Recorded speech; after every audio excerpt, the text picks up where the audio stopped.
स्वतःच्या मनाने जे काही मनाला वाटतं त्याप्रमाणे वागा. असं आपण जरी टायटल पाहतोय, असं आपण ऐकलं, तर खरंच आपण रिअल आपली लाईफ आपल्याला जसं वाटतं, जसं डिसिजन घ्यायचं तसं घेतो का बरं? म्हणजे घेत नाही. आपण प्रेशरमध्ये असतो. का माहिती आहे? सोसायटी, घरातले काय म्हणतील, परत नावं ठेवतील का? ह्या सगळ्या दबावात ना आपण आपल्या मनाला जे चांगले डिसिजन वाटतात ते सुद्धा आपण घेऊ शकत नाही. आपण खरं तर आपलं मन आपल्याला खोटं बोलत नसतं. पण आपण आपल्या मनाला इग्नोर करत असतो. असं होतं ना तुमच्याबरोबर? खरं तर आपल्या मनाप्रमाणे वागणं म्हणजे हट्टीपणा नाहीये. आपण आपल्या मनाप्रमाणे काम करणं म्हणजे असं दुसऱ्यांचं मन दुखवून काम करणं असं होत अजिबात नाही. पण खरं सांगू, आपण आपल्या मनाने का वागत नाहीये? कारण लोक काय म्हणतील ह्या एका पॉइंटमुळे आपण असं दबून जातो आणि त्या प्रेशरमध्ये आपल्याला जे आवडतं, जे करूशी वाटतं, एखाद्या स्किलबद्दल आवड असेल, एखादी गोष्ट मनापासून करायची असेल ना, तिथं आपण थांबतो. असं तुमच्याबद्दल पण घडतं ना?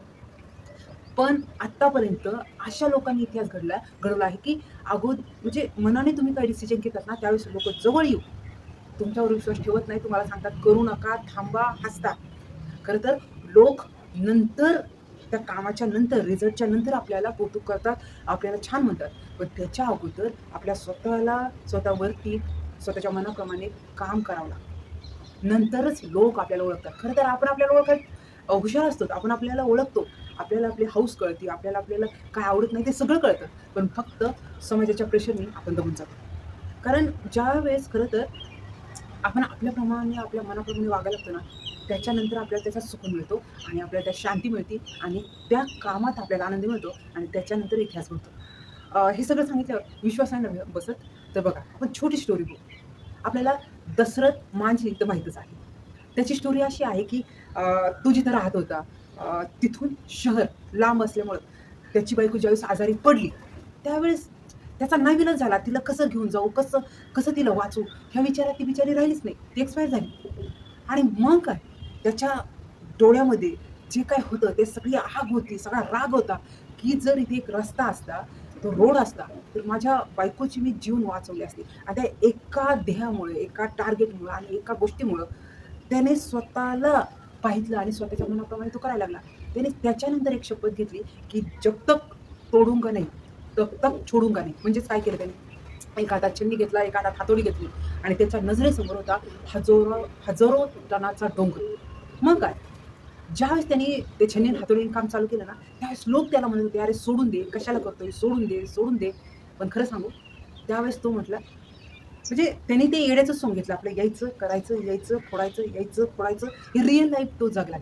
अशा 22 वर्षाने ते त्याच्या मनाचं होतं, तो त्याच्या मनाप्रमाणे वागला. 22 वर्षाने त्यांनी 360 किलोमीटर रुंद, लांब, 360 किलोमीटर लांबी, परत 30 किलोमीटर रुंद, 25 किलोमीटर खोल असा रस्ता बनवला, रोड बनवला आणि त्याचं गाव शहरापासून 70 किलोमीटरवरती होतं, ते 15 किलोमीटर झालं.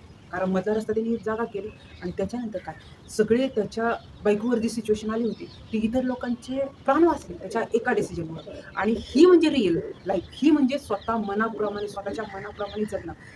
अशा प्रकारे आपले डिसिजन असतात, की आपल्याला खूप छान करायचं असतं. पण लोक काय म्हणतील ह्या विचारात आपण थांबतो. असंच तुमच्याबरोबर होतंय ना? तर तुम्हाला जे तुमच्या मनासारखं वाटतंय ना, तुमच्या मनाला तुम्ही इग्नोर करू नका. खूप छान स्वतःला पहा, स्वतःवर प्रेम करा आणि ज्या विश अपुऱ्या राहिल्या त्या पूर्ण करण्याकडे लक्ष द्या.